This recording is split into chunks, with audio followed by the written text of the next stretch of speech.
वृत्त के केंद्र से जीवा को समद्विभाजित करने वाली रेखा जीवा पर लंब होती है। एक वृत्त है जिसका केंद्र O है। AB इस वृत्त की जीवा है। केंद्र O से OM एक रेखा खींची गई है। ये रेखा OM AB को दो बराबर हिस्सों में बांटती है।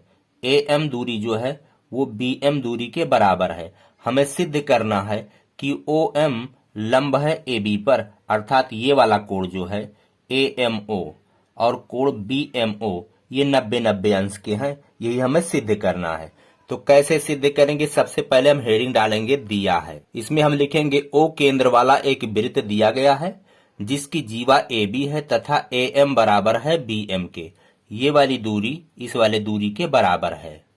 सिद्ध करना है, अगला हेडिंग है कोण AMO बराबर कोण BMO बराबर 90 अंश। यानी ये वाला कोण और ये वाला कोण दोनों कोण 90-90 अंश के हैं। यही हमें सिद्ध करना है। अगर ये वाले कोण 90-90 अंश के हैं तो इसका मतलब OM लंब है AB पर। तो चलिए हम कैसे सिद्ध करेंगे। सबसे पहले हम यहाँ पे रचना करेंगे। O को A से और B से मिलाएंगे। तो चलिए हम मिला लेते हैं। तो हमने यहाँ पे रचना कर लिया है। O को A से और B से मिलाया। चलिए इसको लिख लेते हैं। रचना में लिखेंगे O को A और B से मिलाया। अब अगला हेडिंग होगा उपपत्ति।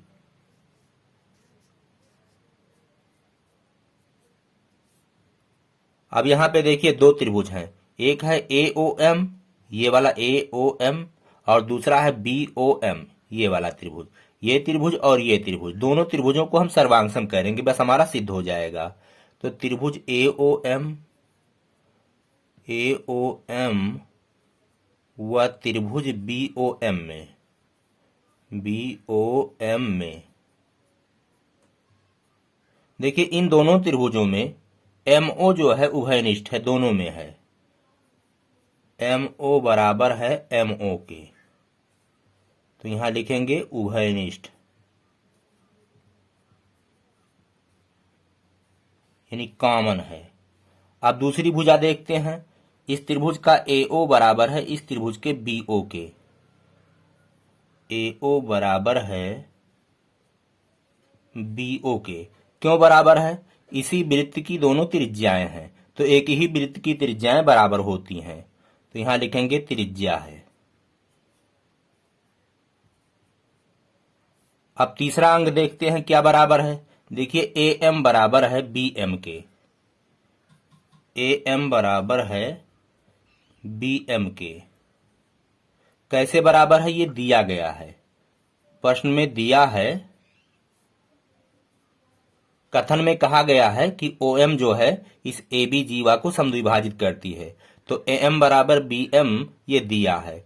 तो इस तरह से भुजा भुजा भुजा सर्वांग समता से, भुजा भुजा भुजा सर्वांग समता से, सर्वांग समता से, सर्वांग समता से ये दोनों त्रिभुज सर्वांगसम हो गए। त्रिभुज AOM वो सर्वांगसम हो गया त्रिभुज BOM के। और जब दो त्रिभुज सर्वांगसम हो जाते हैं तो उनके संगत अंग बराबर लिख सकते हैं। तो ये वाला कोण और ये वाला कोण हम बराबर लिख देते हैं। तो इसलिए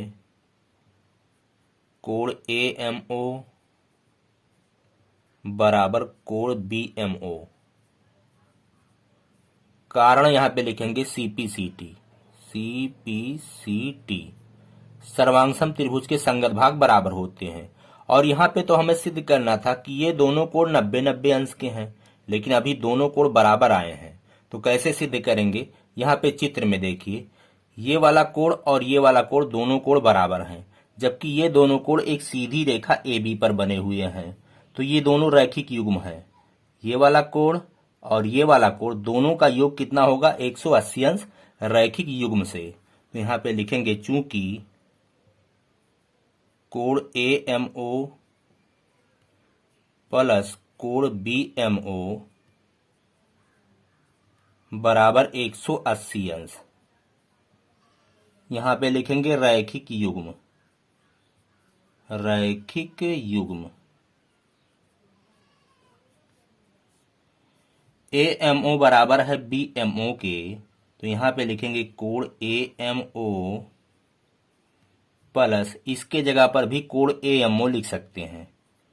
कोण AMO बराबर के इधर 180 अंश।